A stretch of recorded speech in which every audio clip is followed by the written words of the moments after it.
نحمده ونستعينه ونستغفره ونعوذ بالله من شرور أنفسنا ومن سيئات أعمالنا من يهده الله فلا مضل له ومن يضلل فلا هادي له أشهد أن لا إله إلا الله وحده لا شريك له وأشهد أن محمدا عبده ورسوله أما بعد أعوذ بالله من الشيطان الرجيم بسم الله الرحمن الرحيم قل هو الله أحد الله الصمد لم يلد ولم يولد ولم يكن له كفوا أحد سیدنا علی رضی اللہ عنہ وارضا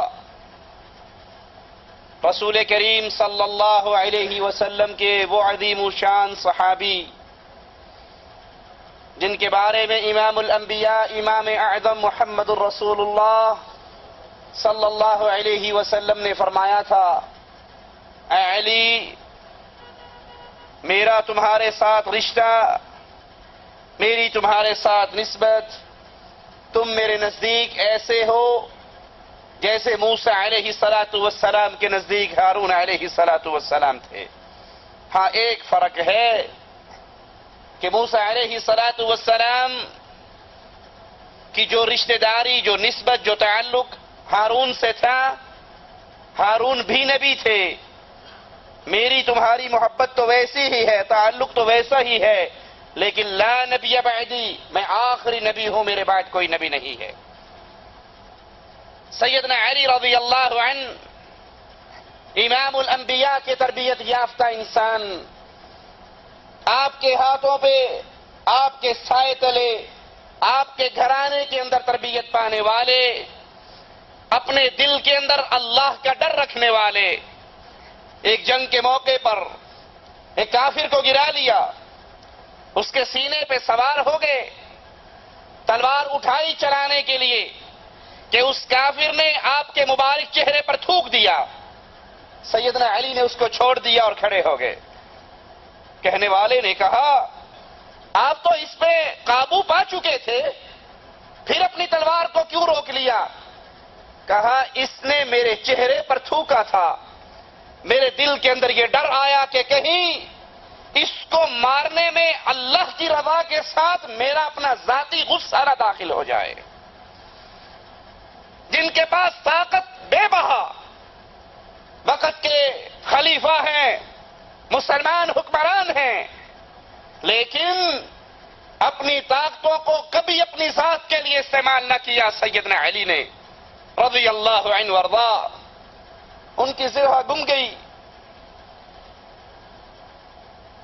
بازار میں دیکھتے ہیں کہ یہودی کے پاس نظر آتی ہے،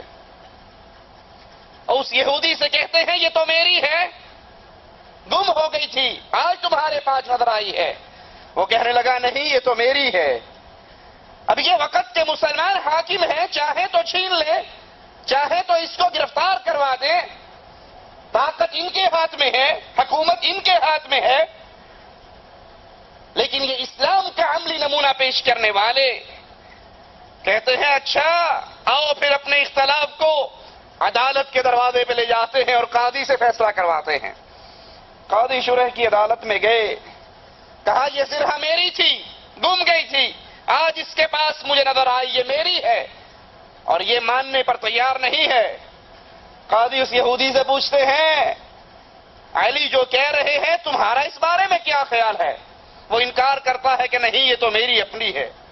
قاضی سیدنا علی سے کہتے ہیں، تمہارے پاس اپنے دعوے کی کوئی دلیل ہے، کوئی گواہ ہے؟ کہا، ہاں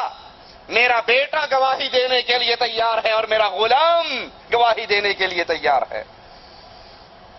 گواہ کون لا رہا ہے؟ جو خلیفۃ المسلمین ہے۔ گواہ کون لا رہا ہے؟ جس کے ہاتھ میں حکومت ہے۔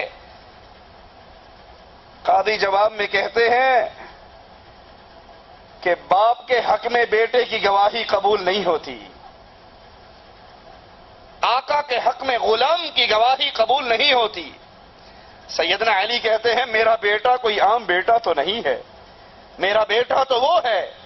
جس کو امام الانبیاء امام اعظم محمد الرسول اللہ صلی اللہ علیہ وسلم جنت کے نوجوانوں کے سردار مقرر کر چکے ہیں، اس کی خوشخبری دے چکے ہیں اللہ کی طرف سے۔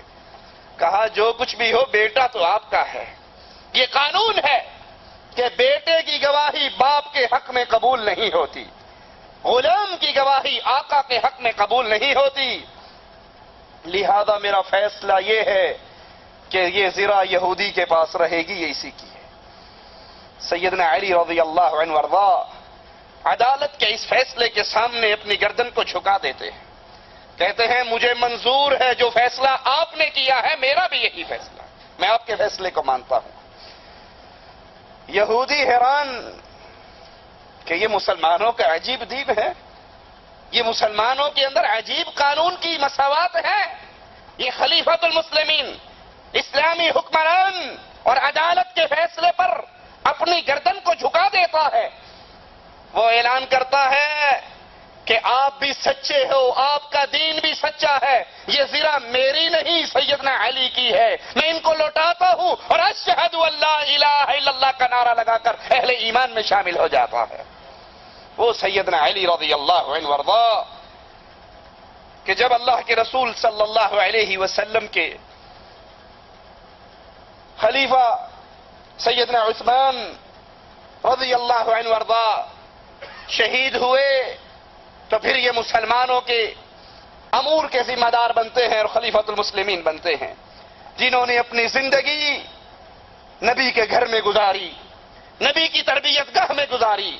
نبی کے ساتھ رہتے ہوئے گزاری اور ہر موقع پر نبی کے ساتھ رہے۔ فتح مکہ کے بعد عرب قبائل بڑی کثرت سے اسلام میں داخل ہونے لگے اور ظاہر خیال یہی ہوا کہ اب امن و امان، سکون اور شانتی کا دور دورہ ہونے والا ہے، لیکن یہ خیال چند دنوں کے لیے اور کچھ وقت کے لیے رہا۔ مسلمانوں کو خبر ملی کہ کفار تیاری کر کے مسلمانوں پر حملہ کرنے کے لیے روم کا بادشاہ اپنے لشکر کو لے کر آ رہا ہے۔ رسول کریم صلی اللہ علیہ وسلم اس بڑھتے ہوئے طوفان کے منہ کو روکنے کے لیے مسلمان فوج لے کر اس کے مقابلے کے لیے نکلتے ہیں اور 30,000 مسلمان اللہ کے رسول صلی اللہ علیہ وسلم کے ساتھ آقا علیہ الصلوۃ والسلام چلتے ہوئے سیدنا علی کو مدینے میں اپنا قائم مقام بنا کر جاتے ہیں۔ ادھر منافقین کا ٹولہ سیدنا علی کو طعنے دیتا ہے، ان پہ طنز کرتا ہے کہ آپ میدان جہاد سے پیچھے رہنے کے لیے یہاں پر رک گئے ہو۔ سیدنا علی جن کی زندگی ہی میدان جہاد میں گزری، جو لڑتے ہوئے اللہ کے شیر کی طرح کفار پر جھپٹا کرتے تھے، ان طعنوں کو برداشت نہ کر سکے،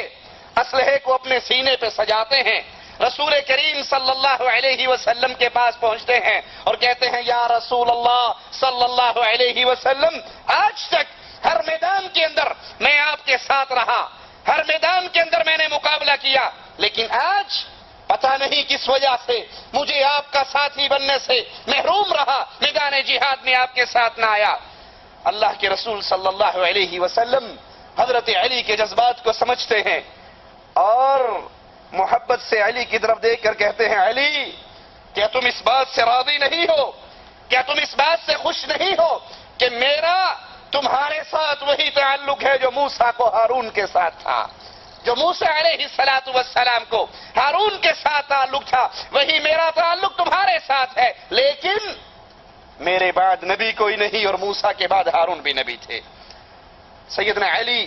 رسول کریم صلی اللہ علیہ وسلم کی یہ بات سن کر خوش ہو جاتے ہیں اور واپس مدینے آ کر نبی کی لگائی ہوئی ڈیوٹی کو پورا کرتے ہیں۔